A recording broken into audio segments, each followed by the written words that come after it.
Goedemorgen allemaal. Wie was niet vorige keer hier? Sterkte. Want u kent mij dan niet en u hoort niet. De anderen zitten een beetje voor. U kent mijn uitspraak en alles. Maar ja, wat ik wil zeggen is sterkte. Want zij zijn allemaal met een hele dag met mijn Nederlandse uitspraak en dingen iets meer gewend. Wij gaan vandaag echt verder. Zoals ik al de eerste keer gezegd heb, vorige keer hebben we gekeken naar het evangelie in trends. Wij gaan vandaag daarmee verder. Je moet maar je Bijbel ook dichterbij houden. Meer ook nu op het evangelie. Maar ook aan het einde kom ik bij een van de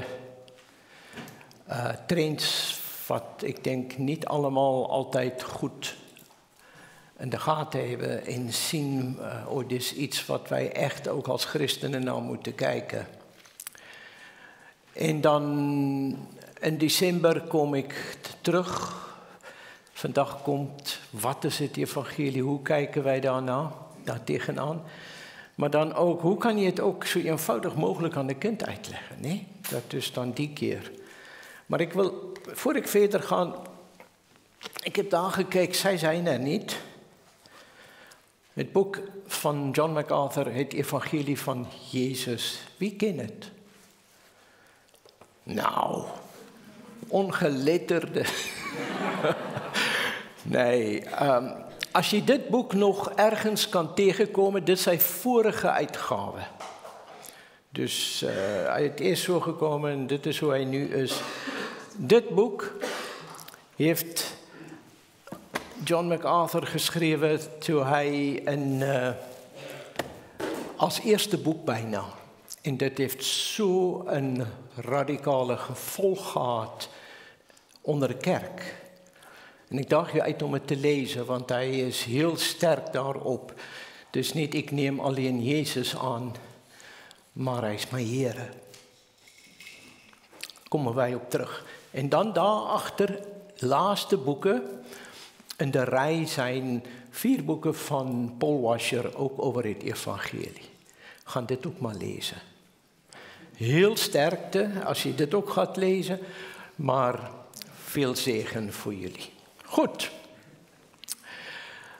Wij kijken vandaag eerst, ik wil niet die ding laten vallen, maar daar neerzetten.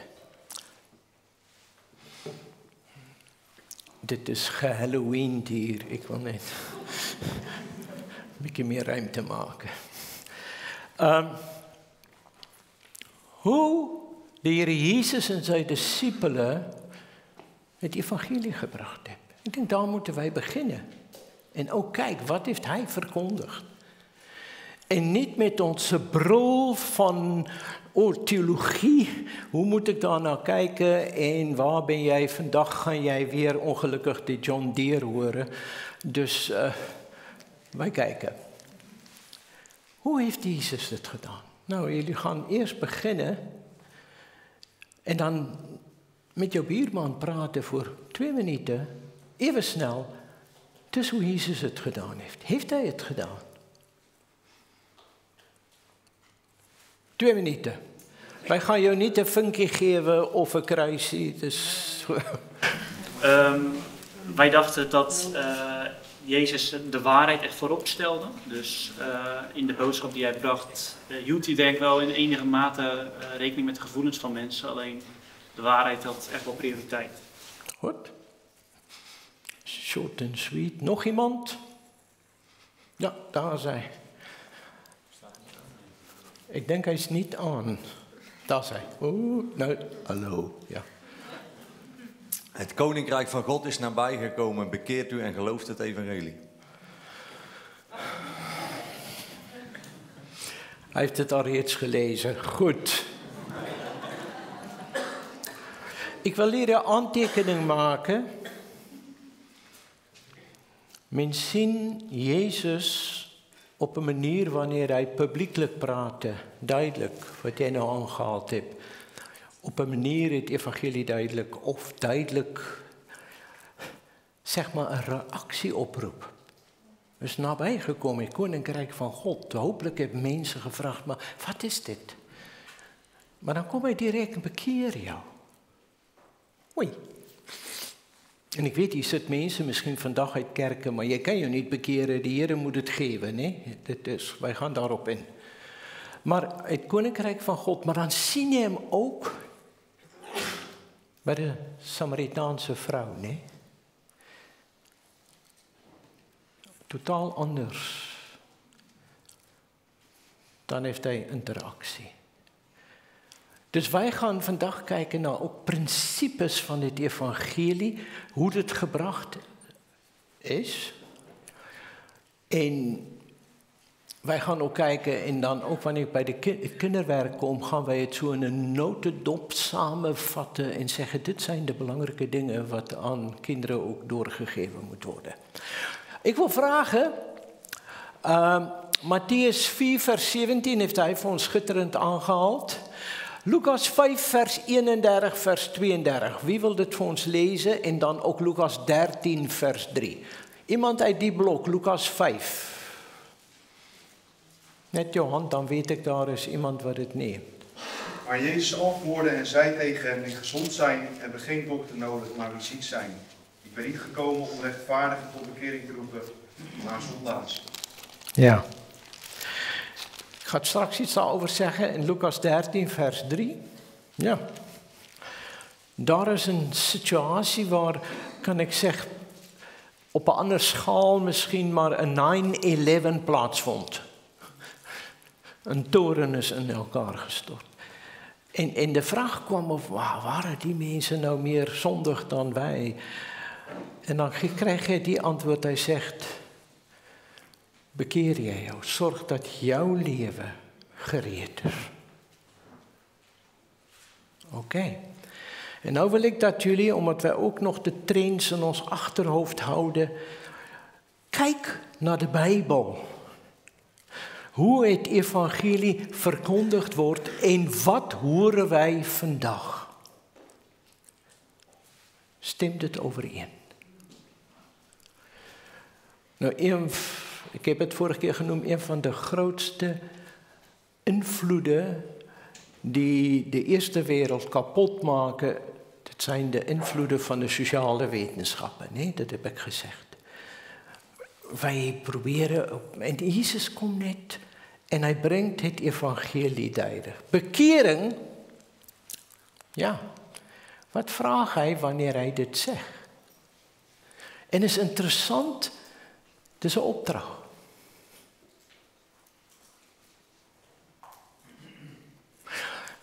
Als de Heer zegt bekeer of zelfs het geloof het, stel jouw vertrouwen, dit komt in de imperatief vaak naar voren in de Bijbel. Dit betekent de gebiedende wijs. Is niet, gaan zit nou daar en wacht nou en kijk. Maar dit is juist dat deel van het evangelie die wij missen. Bekeer jou. Dus zelfs door Petrus, gaan het niet aanhalen vandaag, maar op Pinksterdag heeft hij het zo'n krachtige boodschap gebracht. En de mensen zeggen, wat moeten wij doen, mannen, broeders, gaan bekeren. Nou is mijn vraag.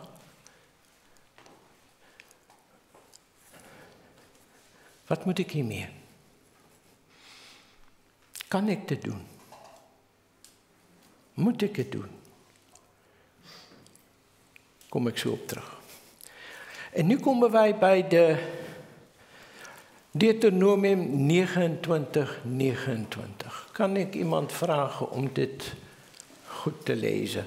En de mensen wat het nou voor de 4e keer al gaan horen, dit is jammer voor jullie hoor. Wie gaan Deuteronomium lezen? Iemand hier, 29:29. Ja, hier voor me. De verborgen...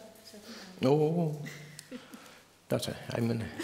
De verborgen dingen zijn voor de Heer, onze God, Maar de geopenbaarde dingen zijn voor ons en onze kinderen tot in eeuwigheid om al de woorden van deze wet te doen. Dank je wel. De verborgen dingen is voor wie? Voor de Heer. De geopenbaarde dingen is voor ons en onze kinderen. Nou wil ik eerst een stelling maken. Wij zijn vooral gefocust op de verborgen dingen. Hoe werkt dit? Wat kan dit? Maar als zekere goed, waar de Heer zegt, het is voor hem. Hij begrijpt dit.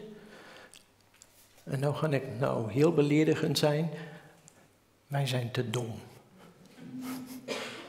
Wij zijn mensen.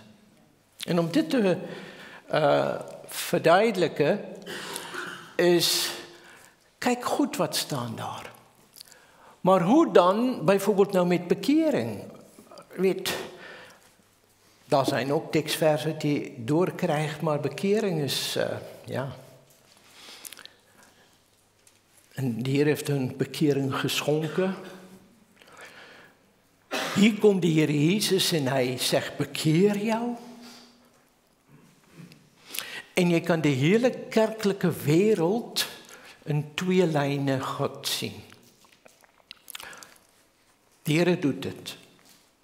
Ik krijg jong mensen, ja, ik wacht maar. En de andere kant, hoe moet ik hier nou kijken? Nou, de enige manier wat ik dit op een rij kon zetten, is dat blaadje. Kennen jullie dit? Dat is een termiethoop in Afrika. Een miershoop.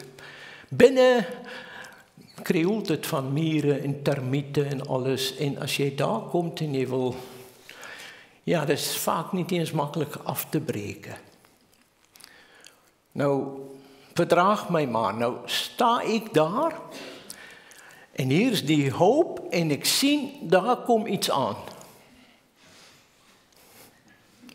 Wat voorspelt het voor die hoop? Slecht nieuws. Want hij is bezig om een braakland te. Maar, ik ga naar de mieren. Tok, tok, tok, aan de miershoop. Ik zeg, hey, makkerkies. Hier komt een John Deere tractor aan. En weet je, dan gaan ze allemaal... Staan ze op een achterpoort. Een John Deere tractor, ja! Ik zeg, wegwezen. Diep de grond in. Gebeurt het. Ik praat. Ik zeg. Ze kijken niet eens op. Hoe ga ik dit overdragen? Ik moet een mier worden. En als je mieren kennen, zoals met bijen ook, als daar een vreemde komt, dan wil ze hem doden. En van het begin af heeft Jezus weerstand gehad.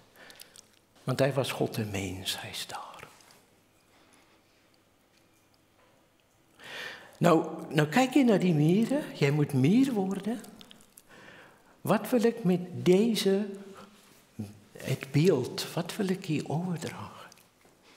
In de kader van Deuteronomium 29. Daar zijn dingen wat voor ons... Je kan dit niet verzoenen.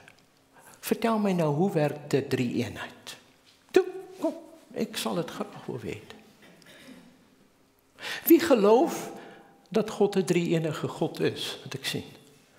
En jullie gaan geen in dit wagen om het mij uit te leggen? Mensen, daar zijn waarheden in de Bijbel en ik geloof, hier komt de belangrijke. Waar de Heer aan jou zegt door een zekere moment, Efeze 1, voor de grondlegging van de wereld heb ik jou uitgekozen.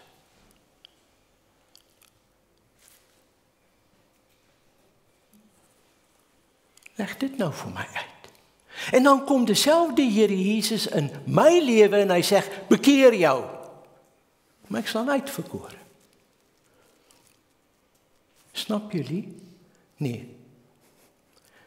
Maar wat die Heer doen, wat ek geloof met Deuteronomium is, die eerste is, ek openbaar waarheid. Geloof dit. Daar zijn tekstverse waar hy kom en hy sê, bekeer jou. Ja, ek moet nou wacht. Nee. Daar staan, bekeer jou en jy preek dit en jy vertel dit iemand.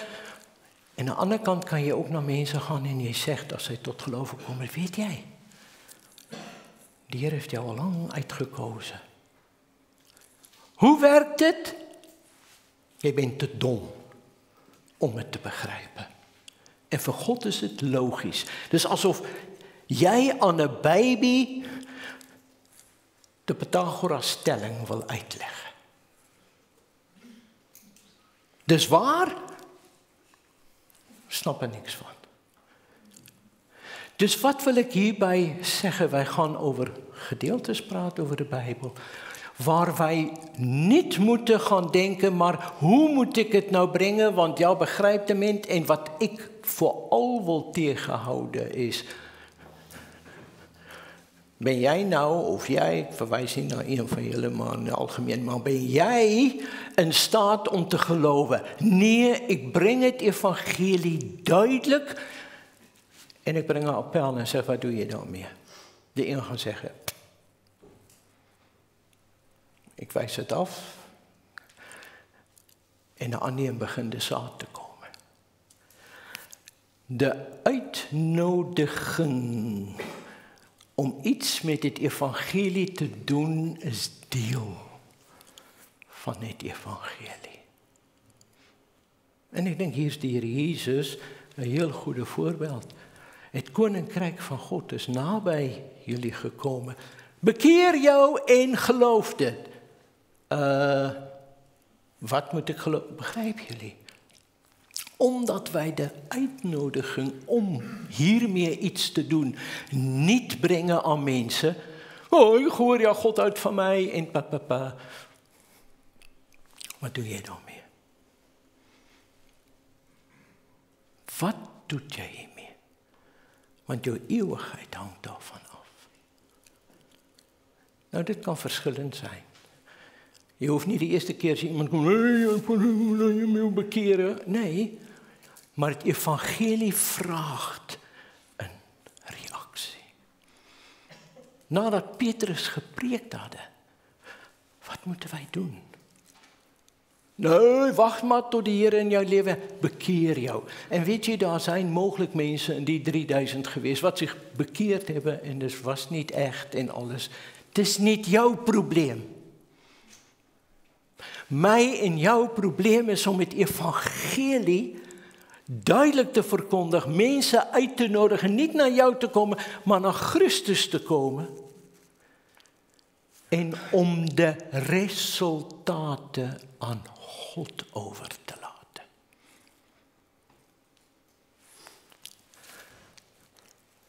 Bekering is verstandelijk. Dus als je het evangelie gehoord hebt, dat is een verstandelijke aspect. Het is niet alleen een emotie. En hier wil ik ook iets zeggen, dat wanneer wij met kinderen praten, wij vaak een van de eerste dingen wat wij over praten is, heb jij al eerder met de Heer Jezus gepraat? En als een kind zegt ja of gepraat, heeft iemand jou het evangelie uitgelegd? Ja. Maar waarom kom je nu weer naar mij? En als je doorpraat, dan kom je achter, het was een emotionele moment. Hij zat in een club of hij zat daar en zegt, wie wil in de Heer Jezus geloven? Natuurlijk, alle kinderen willen in hem geloven. Maar hij snapt niet waar het evangelie gaat. Hij begrijpt, en dan wil ik zeggen met volwassenen ook, niet dat hij verloren is, dat hij een verlosser nodig heeft. Hij begrijpt niet wie de Heer Jezus is en dat hij hem kan verlossen. Daarom komt hij terug. En hij gaat terugkomen in een spiraal, gaat maar naar beneden. Zeker, niet zeker, zeker, niet zeker. Dus verstandelijk. Verstandelijk gaan wij inzien dat wij zondaren zijn. En dat ik persoonlijk verantwoordelijk ben. Voor wie ik ben. So 'n heleboel jare gelede hier in Nederland was daar 'n moord, 'n jonge man of iets. Ek kan my die feite nie onthou, maar wat vir my so glashelder uitstond. Op het nieuws, weet jy wat vroeg die mense die eerste keer? Wie was sy ouders en waar is hy opgegroeid? Want daarom doet hy dit. Dus ek ben 'n slagoffer van my omstandighede dat ek so reageer. Sosiale wetenskappe. Nee, jy bent verantwoordelik. En jy gaan voor God staan. En jy gaan moet verantwoording doen vir die verkeerde dinge. Ek loop 'n pad met 'n jong man op dit moment. Die ernstig siek is al wat ek kan zeggen. En weet jullie wat gebeur nu? Voor hy voor de operatie gaan. En hy begin al sy sondes van die jeug af. Jong man, ja, met my ouderdom is dit 'n jong man. Van sy jeug af begin hy te belyde en hy wil dit goed maak. Maar hy is al 'n gelowige.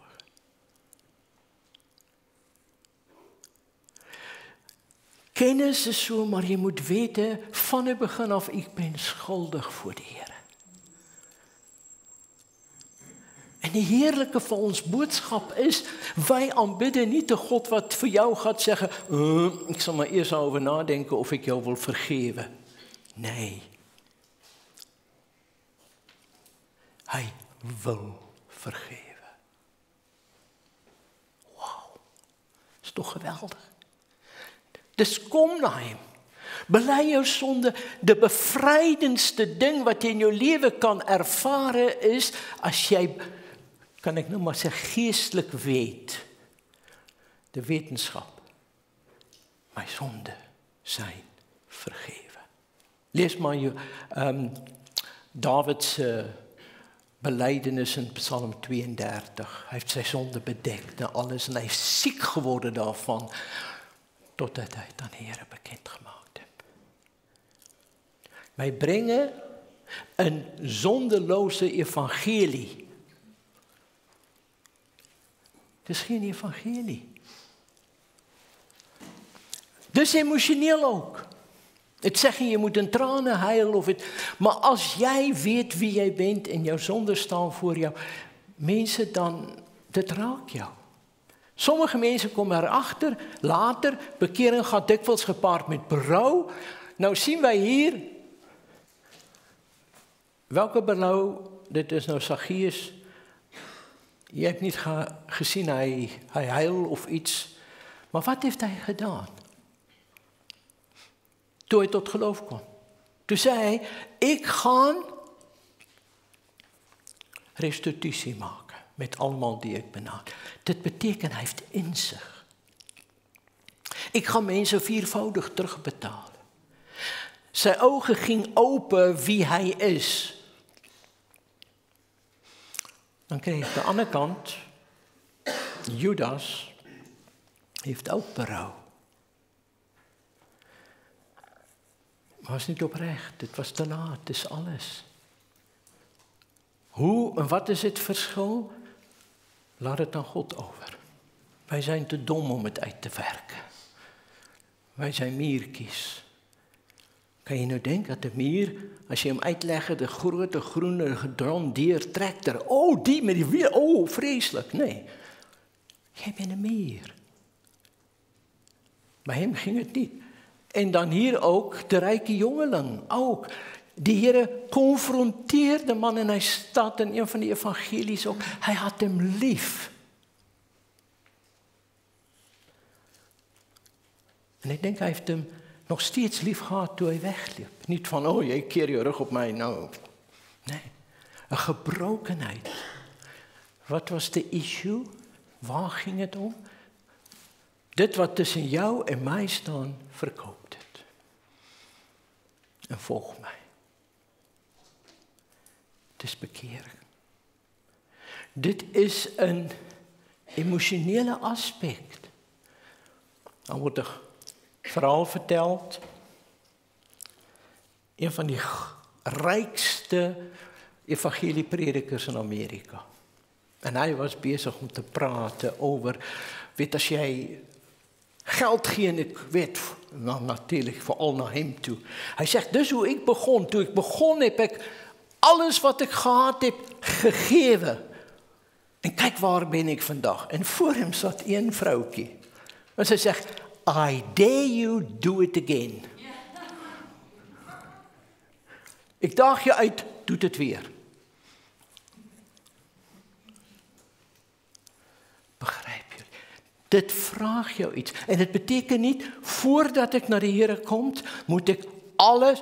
Het is een proces waar jij vaak komt en zegt, dit wil ik ook prijsgeven. Ik herinner mijn ouders, mijn moeder vooral. Ik kwam op 12, 13-jarige leeftijd op een kamp tot geloof. En die tijd, nou gaan jij door de mand vallen over je ouderdom hoor. Hebben wij platen gehad, 7 singles. Weet jullie wat dit is? Steek je hand op. Het zijn de oude mensen.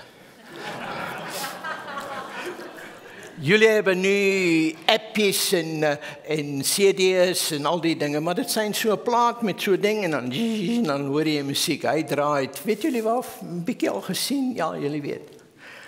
En ik heb muziek geleerd en ik heb geluisterd. En hoe meer ik naar die muziek luisterde, kwam de overtuiging, ik kan niet meer daarnaar luisteren. Dit kan niet meer. En mijn moeder kwam terug en ik heb een mooi vuur gemaakt en ik zit verbrand. Hij zei, wat doe jij?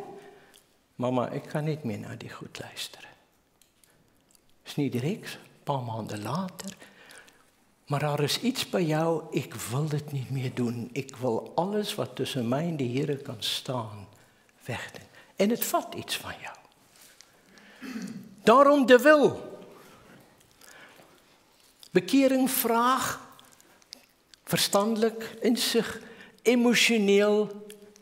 En de wil, dit houdt een verandering van richting en een vernieuwing van jouw wil. Toen jij tot geloof komen, dan zegt Paulus ook, hij schrijft en hij zegt, als je in Christus bent, ben je een nieuw schepping. Zonderloos, nee, hij zegt dan, je begint anders denken. Jij ziet wie Jezus is. Jij ziet wat dit evangelie is. Jij ziet wie jij bent. En die begint anders kijken naar alles. Alles is nieuw geworden.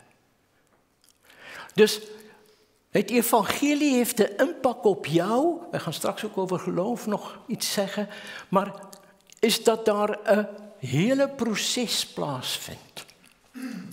En soms zijn wij te snel om te zeggen van, oh, weet jij hebt Jezus nodig. Oh, ja echt, ja, je hebt hem nodig. Jezus en jullie vooral, neem hem aan. Geen idee waarover het gaat. Hoe heeft de Heer Jezus, hier zijn ook, lees de volgende teksten en bespreken dit. Dus jullie hebben je huiswerk. Deze groep zo, Handelingen 16 vers 30 tot 31.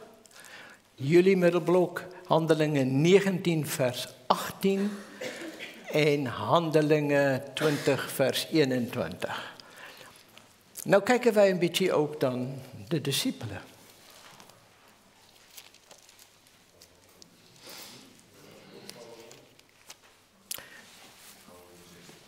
Jullie hebben de eerste, jullie de tweede en jullie de derde.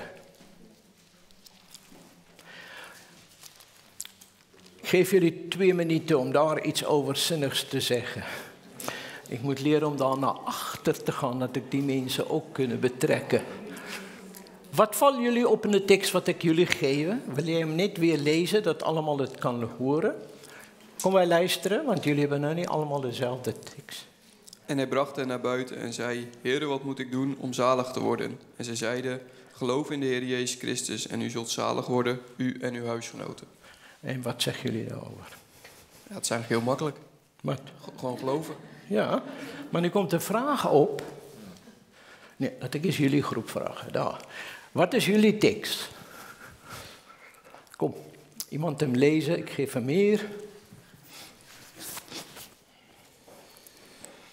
En velen van hen die geloofden kwamen hun zondige daden belijden en bekennen. Geloven, en dan komen ze hun zonde belijden. En dit is Efeze, hè? En wat gebeurt dan nou? Kijk het even. Ja, dus het is nadat ze tot geloof gekomen zijn, beseften ze wie ze waren. En wat heb zij toen daadwerkelijk daarna gedaan? Alle boeken en occultische dingen gaan verbranden, hè? Ja, precies, dat is in vers 19. Velen ook van hen die toverkunsten uitgeoefend hadden, brachten hun boeken bijeen en verbranden die. Ja, nogal een aardig bedrag. En jullie tekstvers? Ik ga iets naar achter. Ja, kom maar weer uit. En ik heb zowel tegenover Joden als Grieken getuigd van de bekering tot God en het geloof in onze Heer Jezus Christus. Ja, wat wij hierin zagen is dat de bekering hier vooraf gaat al aan Christus vertrouwen. Dus dat ze anders over God zijn gaan denken, anders over zichzelf gaan denken. En vanuit daar de Heer Jezus hebben vertrouwd.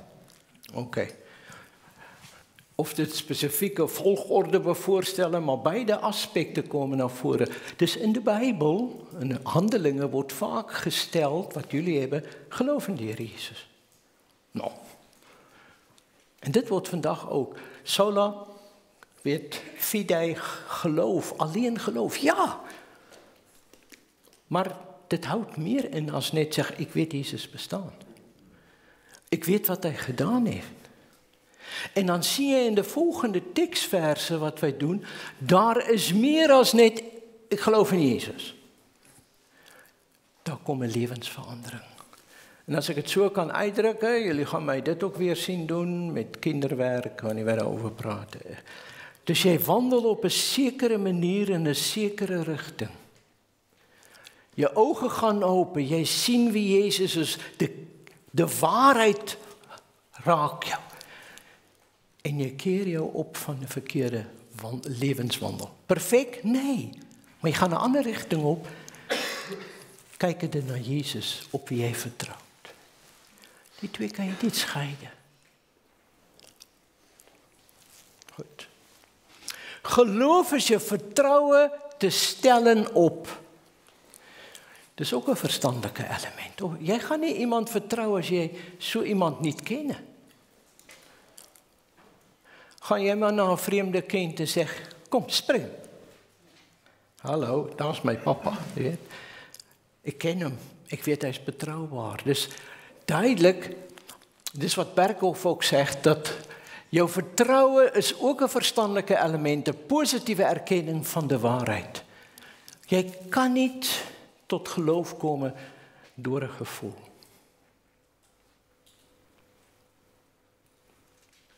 Je komt tot geloof over de waarheid met een gevoel daarbij. Dat is goed, maar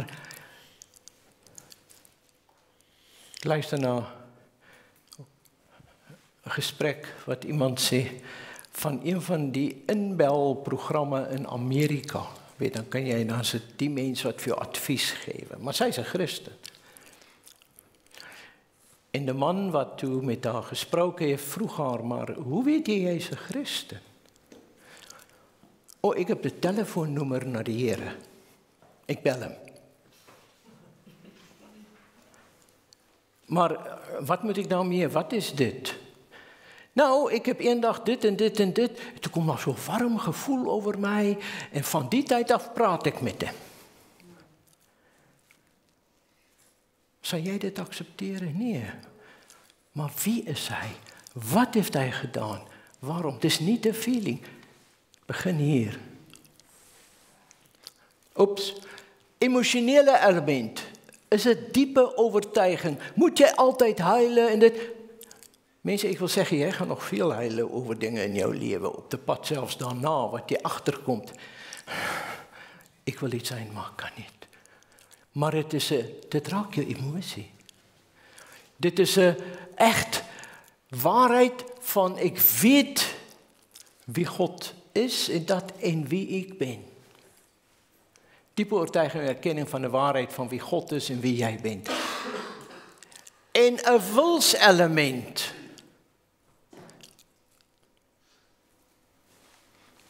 Sprak ook met 'n man.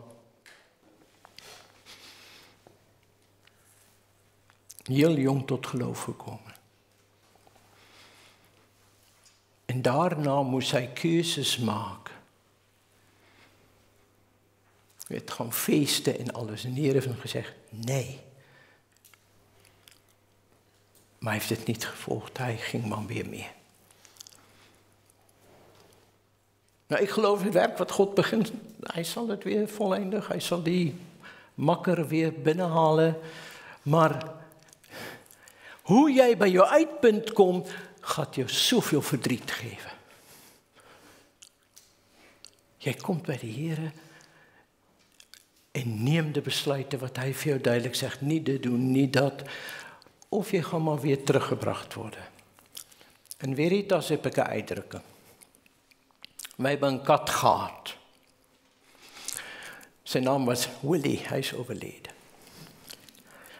En in de derde les van Veritas 1 komt daar op een gegeven moment is, hoe groei jij geestelijk? Nou, wat ik soms meer moeite heb, is dat wij allemaal, soms niet, maar vaak, mijzelf ook, dat als jouw geestelijke groei van A tot Z uitgebeeld kan worden, nee. Dan doen wij allemaal alsof wij bij X, Y, Z zijn. Je weet, ik ben al zo heilig en geestelijk en dat. Terwijl ik misschien bij CD zijn. Weet jullie wat doen die Here? En dit wat ik nou voor jullie wil zeggen. Wij hebben een kat gehad. En ik heb de kat van het begin achter zijn nek gepakt. En als hij iets doet wat hij niet meer, dan gooi ik hem uit. Het is niet, oh kom. Hij weet al. Hang hij. Hier ga ik. Vooral hij moet niet in de huiskamer komen. En ik ben de enige wat het gehandhaafd heeft. Dus kom ik de trap af, dan zie ik daar René. Maar de hele huiskamer zit vol met familie en gezin en alles. Dus dan werkt het veel moeilijker. Maar hij wist waar hij met mij staat. Maar wat wil ik hiermee zeggen? Wat de Here met ons doen. Als wij voordoen, wij zijn bij X, Y, Z. Hij pakt jou.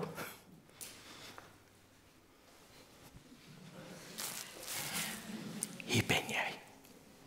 Eerlijk. Dat is een kenmerk van een christen. En in jullie groepen gaan jullie groeien en alles. Probeer niet iets zijn. Weet je hoeveel mensen komen in problemen over mensen wat voordoen, zij zijn bij X, Y, Z, niet daar dichtbij zijn en advies geven en dingen. Nee, je zit een gebrokenheid. Ik heb ook daar meer last en daar meer. Dus dat wilselement ook. Geloof is MacArthur. Ja, wat een man geweest. Maar goed, zondaars van nu horen niet alleen dat Christus hen willen ontvangen zoals ze zijn, maar ook dat hij eigenlijk jou wil laten blijven zoals je bent. Het evangelie is, jij komt bij de Heer Jezus jij moet radicaal veranderd worden.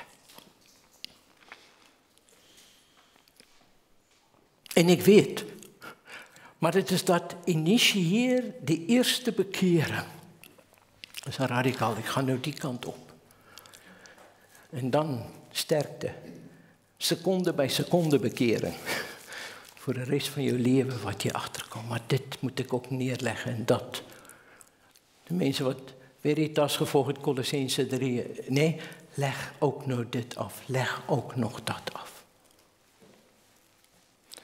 Vele gelovigen ten onrechte dat zij tot Christus kunnen komen, vergeren en onsterfelijkheid kunnen ontvangen en dan verder kunnen leven als ze willen. Dan moet jij onderzoeken of jij in die geloof bent, als dit jouw houding is.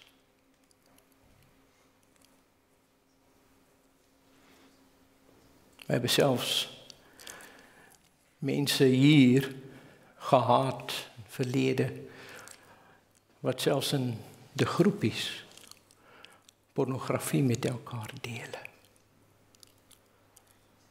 Klopt niet. Ga onderzoek of jij in het geloof bent. Het is een andere zaak om te zeggen, ja, dit is iets en ik worstel daarmee en dit, ik wil daarmee breken. Dus daarmee worstelen heel veel christenen met iets in zijn leven, dat is waar. Maar alleen de objectieve feiten wordt ook soms genoemd. En dat is ook verkeerd. Mensen daar zijn theologen wat alles voor jou kan uitleggen. Maar weet je, de duivels hebben het ook gedaan. Hier, Jacobus schrijft en zegt, jij gelooft God is één, jij gelooft dit van God, maar dan zegt hij duidelijk, de duivels geloven het ook en zij sidderen. Dit is een kennis en een inzicht en de waarheid wat jij bij staan, maar dus ook, ja, dat verandering wat moet komen. Geloof en bekering, de B's. Hier zijn een paar B's wat ik wil noemen. Het is heel klein en het is heel eenvoudig, maar het begin en het heeft een aspect, niet altijd begin, maar een besef. Wie ben ik? Wie is God? En als jij ziet, als je met iemand praat, het kwarkje valt niet, kan jij hem niet tot de Here leiden. Naar wie leid je hem? Dus dat is een besef. Realiseer zich, kom in het licht van Gods woord en men wordt eerlijk. De schat is de Heer Jezus, dus dat is een besef. Een realiteit, een realisme wat inkomen. Het volgende B is een berouw, een verdriet, verslagenheid, een wetenschap. Party mensen is nuchter en zeggen, oei, dit is wie ik ben. Oei, ja, nee dit. Maar ik wil het niet zijn. Een berouw is niet alleen een emotie, maar is een inzicht. Ik kan niet zo doorgaan. Een belijden, erkennen. Belijden is, ik ben het met God eens over wat Hij in zijn woord zegt, over wie ik ben. Niet, ja, maar dat is nog een tekst en ik weet al die excuses en smoesjes en dingen. Belijden. Belijden is, jij komt in het licht en je zegt, ja Heer, hier ben ik. Dus wie ik ben. Maar ook breken. Een begeerte, ik wil dit niet zijn. Ik wil niet op de oude trant doorgaan. Help mij, Heer, dat ik anders ga doen. Dus neem afstand van verkeerde, dus dan moet soms restitutie gedaan worden. Dit zijn de dingen wat de Heer dus breek. Als jij wil vastklampen aan je oud leven, ga je in problemen komen. Je kan niet op twee gedachten zinken. Ik wil dat oud leven weg. Ja. Wil je een restitutie wat Zacchaeus deed in zijn belofte? Ja, waar ik iemand, die zien, dit is nogal een kenmerk, bedankt voor de vraag hoor. Dus een kenmerk wat naar voren komt, is niet, ik moet nou mijn dingen weten, nee, ik zie wie ik ben. En misschien zit jij nu in besef, hey, daar is iemand wat ik benadeeld heeft. Ik wil goed maken. Ik wil vergeving vragen.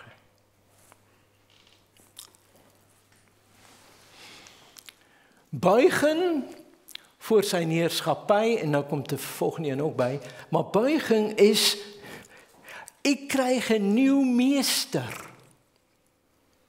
Satan was mijn meester, ik ben mijn meester, ik ben mijn baas, ik ga zo verder. Nee, ik buig nou voor de heerschappij van Christus in mijn leven. Hij heeft het voor het zeggen. En dan de laatste is, Ik gebruik nou maar 'n blydskap. Nie almal het direk blydskap of so soos Saggeus, maar daar kom 'n tipe dankbaarheid. Wow, byna 'n opligting as jy tot die Here Jesus kom, want jy het so 'n sware las op jou rug gedrage van sonde. En jy kan dit so afleg. John Bunyan, die Christenreis, kwam ook op 'n punt af. Hy kon sy las kwytdra. En daarom sê die Here Jesus, allen die vermoeid en belast is. En wij hebben weer gaan verpsychologiseerd. As jy hang-ups hebt en as jy uit jou verlede jou moet accepteren, nee. Wanneer jy vermoeid en belast bent over wie jy bent en dat jy sondaar bent, kom na my en ek sal jou rus gewe. Hy is die een. Daar zijn zoveel van die dingen wat wij wegmoffelen. Nou, boeit me maar, oh ja, ik heb zo last, want ik heb zo slecht zelfbeeld en ik worstel met wie ik ben en ik wil geaccepteerd worden. Kom bij de Heere Jezus, het is jouw grootste nood. En Hij zal jou rust geven. Weet jullie, dan maakt het niet meer zo, het maakt niet uit wat de mensen van mij denken. Ik ben geaccepteerd en vergeven door God. Bekijk jullie het maar. Is toch veel beter. Goed. Hoe heeft de Heer Jezus aan zijn discipelen gezegd? Hoe heeft hij het gedaan? Lucas 24. Dan wil ik net hier, als wij naar Lucas 24 gaan, wil ik jullie net daarop wijzen hoe hij toch aan het einde van zijn leven gezegd heeft wat hij moet doen.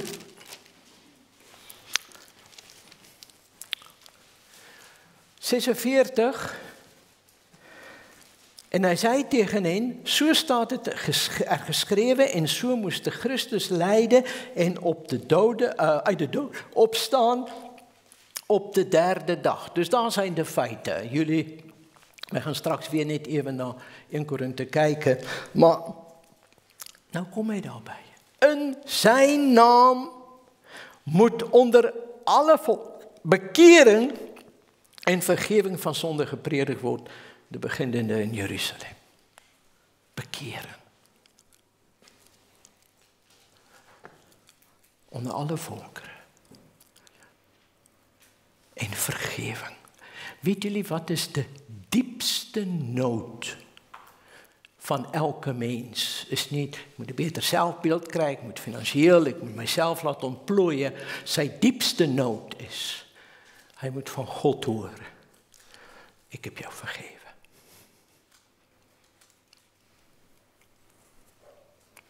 Je bent gereinigd. Dat is jouw diepste nood. En al die andere hang-ups zal hij beginnen uitsorteren.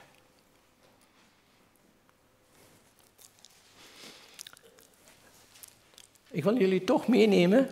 Ik wil daarmee dan, zal weer pauze. Naar Lucas 10.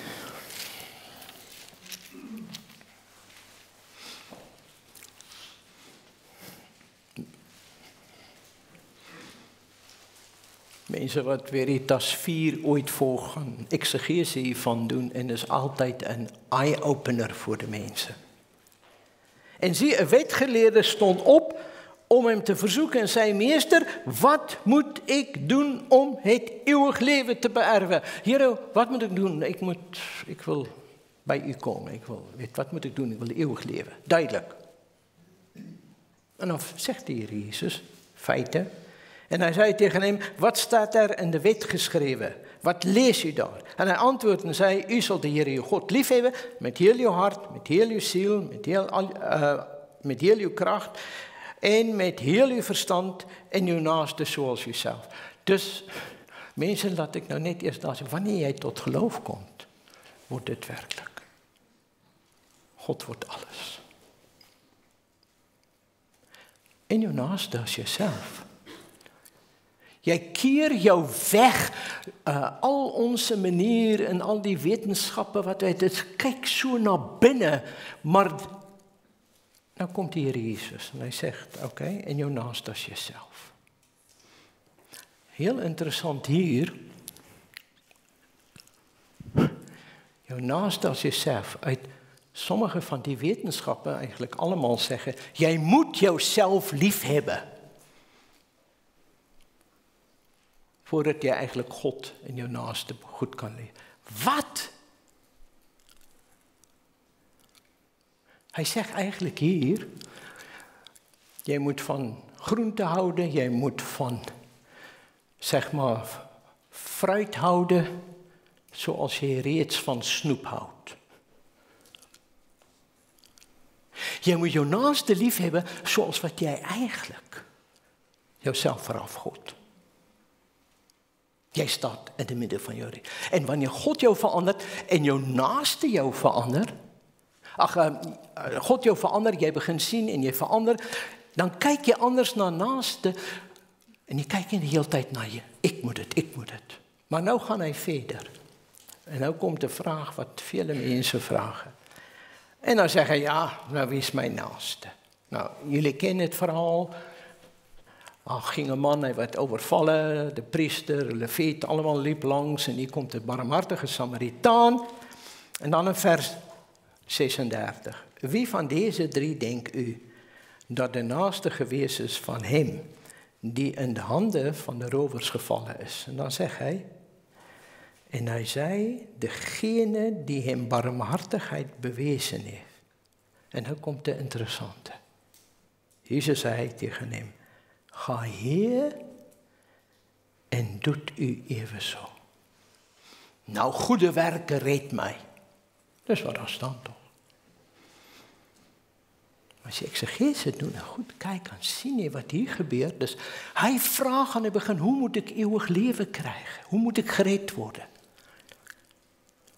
Nou, ik word gered als ik God volkomen lief heb, weet wie hij is, wat het is, en ik zie mijzelf, dat hele ding, en mijn naaste zoals mijzelf. En dan weet de Heer Jezus dus het probleem van die makkerkie.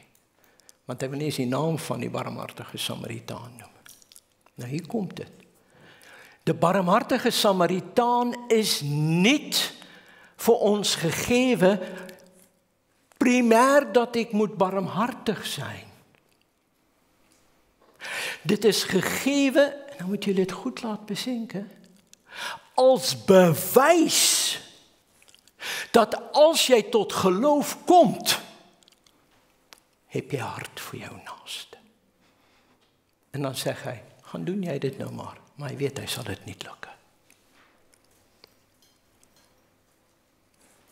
Mag ik jullie nou maar even, is voor ons allemaal iets, heb ik een hart voor mijn medebroeders, zusters, want daar begint het, mijn familie. Want het is een bewijs dat jij gered bent. En met deze, vorige keer heb ik jullie met zo'n confrontatie uitgestuurd. Gaan denken hierover na. Het is niet, ik moet barmhartig zijn. Ja, er staan hoeveel tekstversen in de Bijbel ook. Maar het zegt eigenlijk in die context, als je tot geloof gekomen bent, houd je van God en houd je van je naaste. Anders val je door de mand dat er fout is met jouw geestelijk leven. Pauze. En ik hoop jullie geniet van de... Oh, hier komt Arjan. Oh.